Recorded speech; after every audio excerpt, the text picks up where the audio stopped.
Hi, my name's Mark Ackroyd, Head of Advice Delivery, Strategy and Innovation for Lumient. And welcome to Lumient Live, the podcast for advice professionals that believe in a values-based advice experience, but still have that question, how does it all work? The Lumient Live podcast connects listeners with other advice professionals to hear best practice client stories or business examples and lifts the lid on how they made it happen. Today, I'm joined by Scott Douglas, Director and Wealth Specialist at IMFG Corporate Wealth Solutions. G'day, Scott. How are you? Hi, Mark. I'm good, thanks. Thanks for coming in. So for those that don't know Scott and the team at IMFG, to help you identify with them, they typically deal with pre-retiree clients around 50 to 65 years old that are traditionally delegators by nature. Their clients typically have on average investable assets of around $1 million, and the team consists of 10 advisors, 6 support staff, and they manage 400 contracted clients who on average pay around $5,000 for initial advice and around $8,000 on average for ongoing advice. So Scott, today we're going to have a bit of a wide-ranging discussion that covers both your role as an advisor as well as in your capacity as a director. So we're going to discuss a bit of a client story and a bit about the change management around how IMFG and yourself implemented a values-based advice experience through Lumient. So going to be a great discussion, but how about we start with your client story? Tell us a little about this example.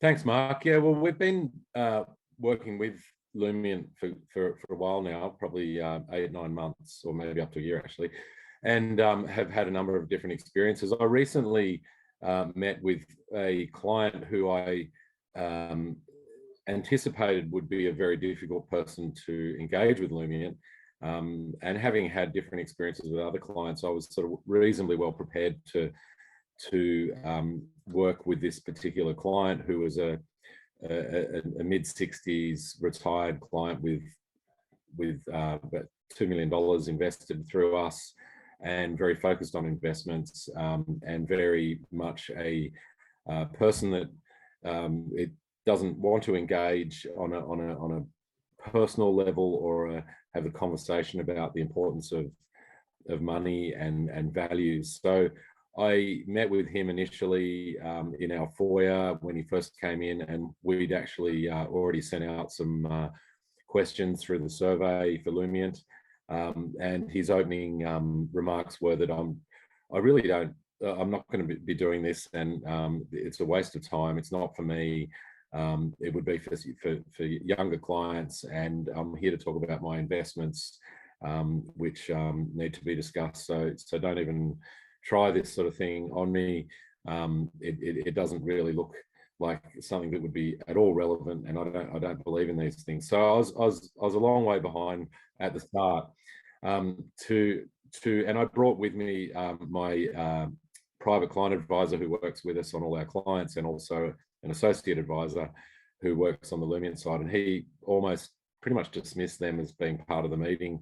However, going into the meeting, we sat down, and one of the interesting things was he didn't normally include his partner wife in any of the discussions. She normally sits there and says nothing, and he directs everything. And he's got a former sort of very senior position, so he sort of treats us a bit like employees, and likes to sort of run the whole show.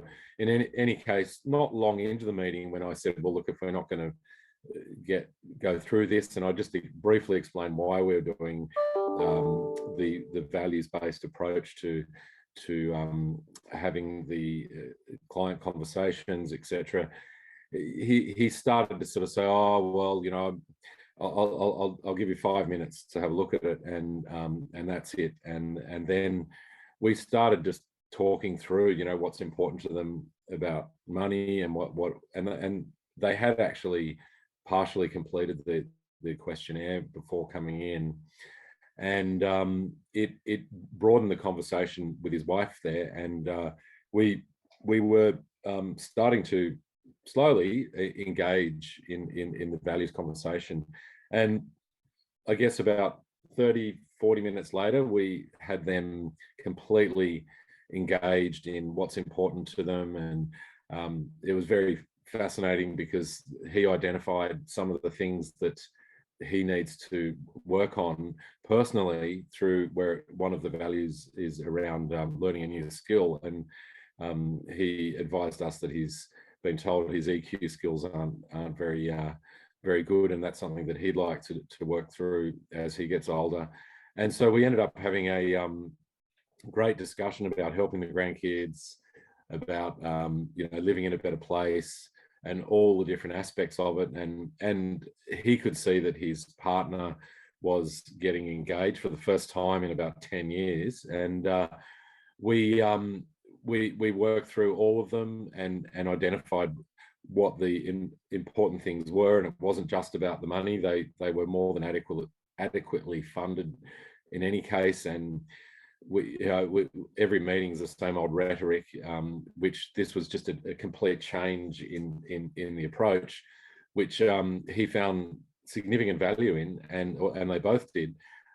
So it was a turnaround. And following the meeting, he sent us a note saying, "Look, I really thought that was worthwhile and very useful," and almost apologized to us for sort of trying to shut it down early. And now that he would be the most unlikely person I would have thought would have engaged with this. And now we have a client, and we have several others in this sort of category who find these sort of things not worthwhile because they want to come in and talk about returns and talk about investment and what we've been doing or not doing to get their funds up or whatever. So it was a completely different discussion, and in the end, once we'd anchored those clear values and we build them in during the meeting into the system, it then changed the conversation and created a framework that we can now move forward with,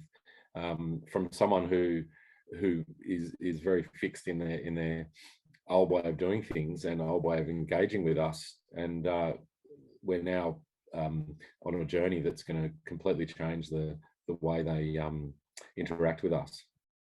That's amazing. I love hearing these stories. It's often something we hear from advisors and even directly through clients.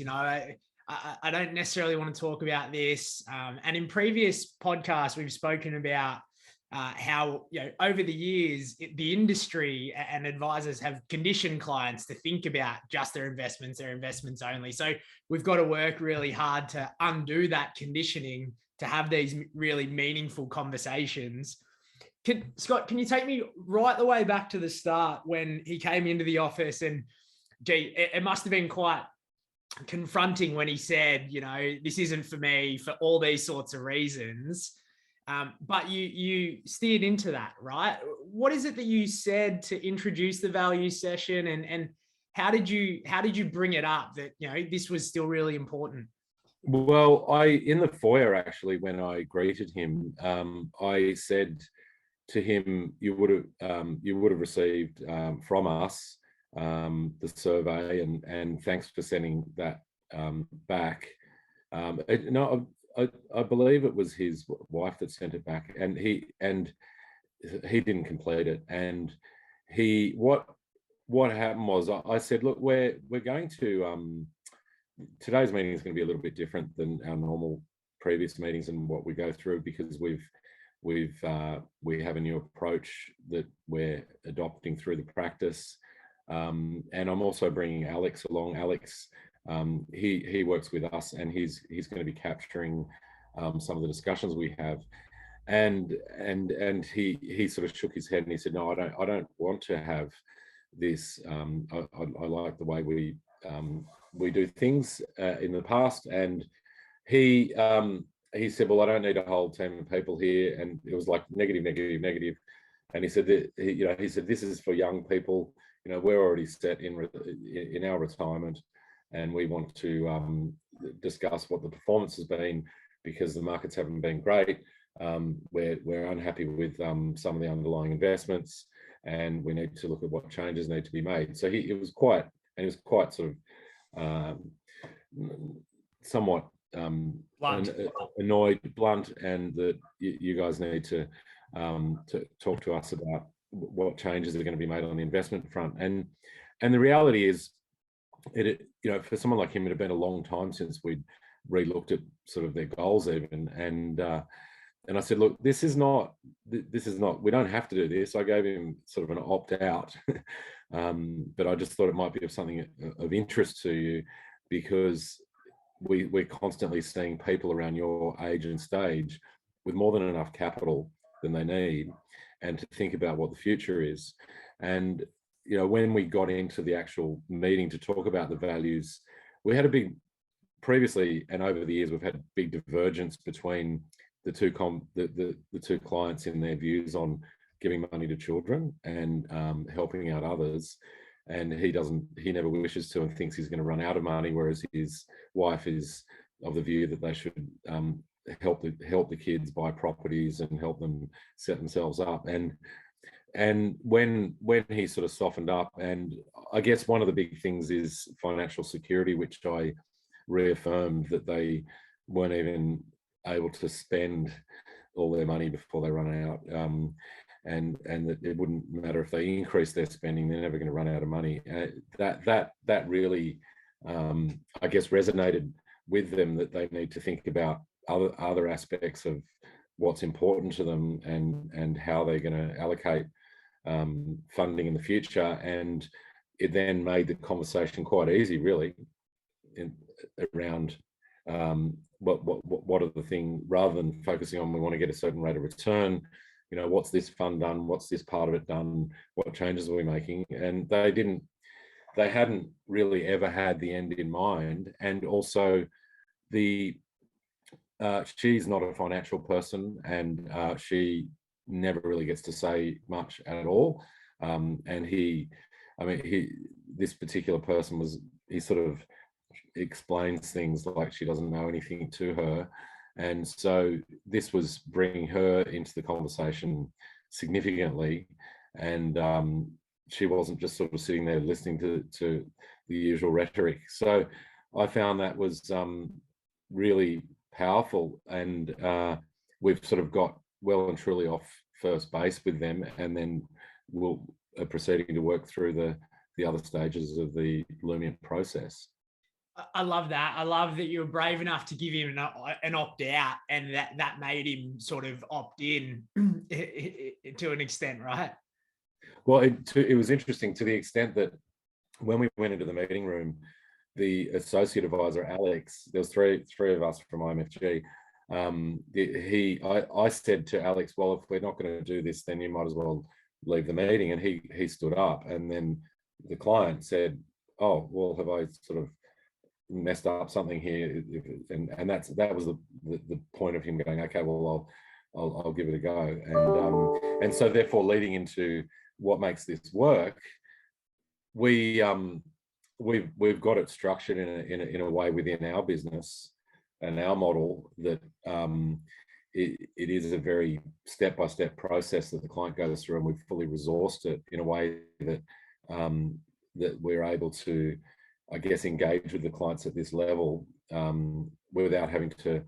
If we're on if there's literally, and not everyone would have this opportunity, but if you're there on your own trying to engage the client and take notes down about what the conversations were and build it into the system, it's not that easy for one person to do.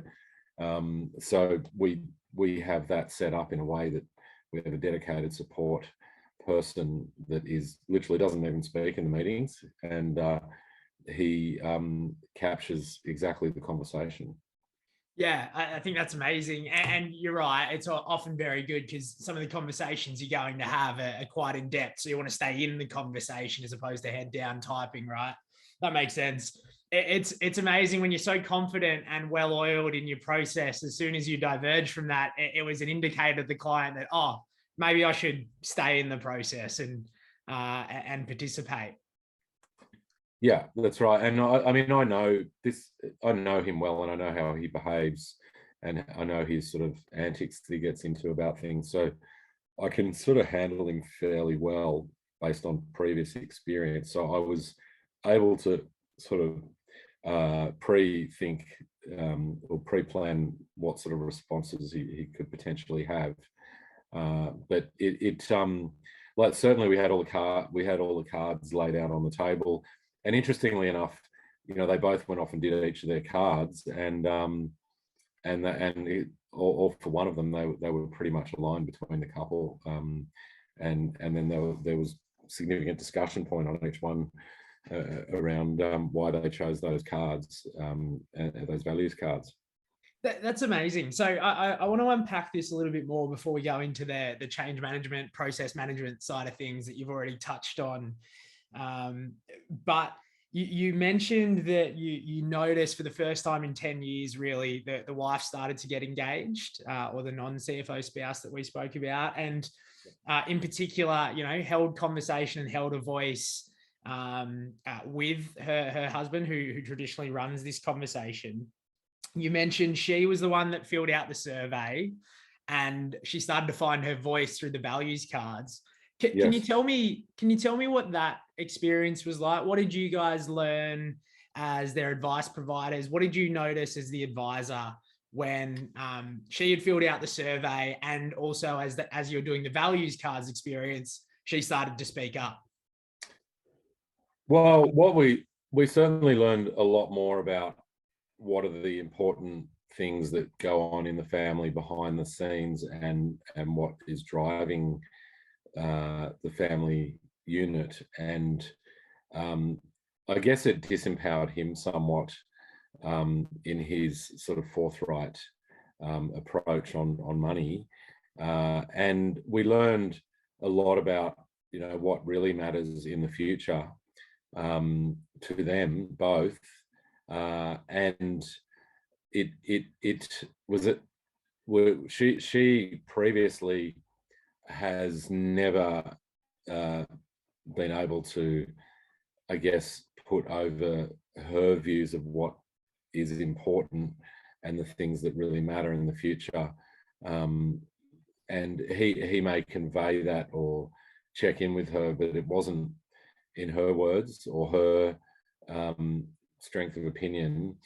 And it created a balanced discussion between the two of them, and it enabled us to then say, well, these various issues and chunks of money and those sorts of things would be applicable to that, because this hasn't been properly raised before, it's been disregarded.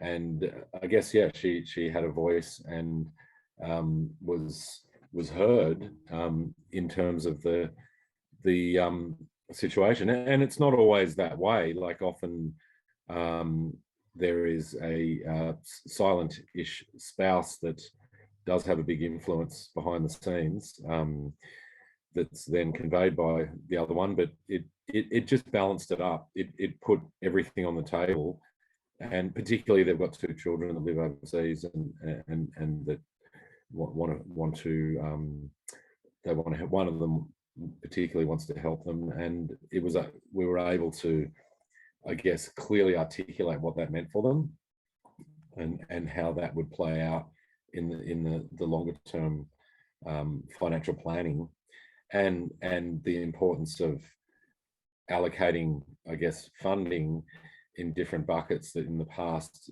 it wasn't so much about that. It was a deeper dive into the breakdown of where and what their future funding looks like, by having those discussions and identifying each part of their future life, in terms of not just, this is what we spend on our lifestyle, but in terms of, one of the biggest things was that they need high levels of funding to travel to other countries, because what was important to them is to be able to see their adult children and families, and that was going to cost a lot of money in the future. Now that, I guess in the past, that could have been a goal that would be quantified and have a time frame, but this was more about the why, why that's important, rather than what they should do, but why do they need to do that. And by having the conversation, the why part was explained. And Why do you think that why part is so important? Because to your point, we're very good. Well, a lot of us are getting very good at getting the quantifiable goals, but that next level financial planning that we often speak about where it comes to values is nailing that. Well, why is that so important? So why is the why so important in your view? Because I think that when you're just doing goals-based financial planning, a lot of people put things down like, I want to buy a new car for $50,000, or I want to travel overseas every year for $50,000, and or give the kids some money to buy property or fund education, those types of big lumpy expenditures. And they often never turn into reality because it's a bit of a, no one understands the basis for them. Whereas the why is, if the why creates a reason to do something, and also enables, particularly in a couple situation like this, them to understand what that is important for, and it also prioritizes and enables them to prioritize the things that really do matter, rather than a list of things that could all happen equally at equal times, and then none of them happen, or they're not possible. So if a future, if looking after, if being charitable giving is an important thing, because they, some people don't have children, but they want to actually help out doing stuff that might involve traveling or going to another country, volunteering, then, and that's really important to them because they didn't have children of their own, then that's a good why. And likewise with this discussion, the children, and this is very common, can't afford to own property, or can't afford to fund education, or even education with grandchildren. And in the conversation, you'll get out, why is that important? Because the client often didn't get that opportunity when they grew up. So it's really important to them that they enable their kids to do that. Now, you can put it down on a bit of paper as a goal, but until you have the conversation as what's actually important and why they want to do that, then that gives them the power to make the decision. I like that.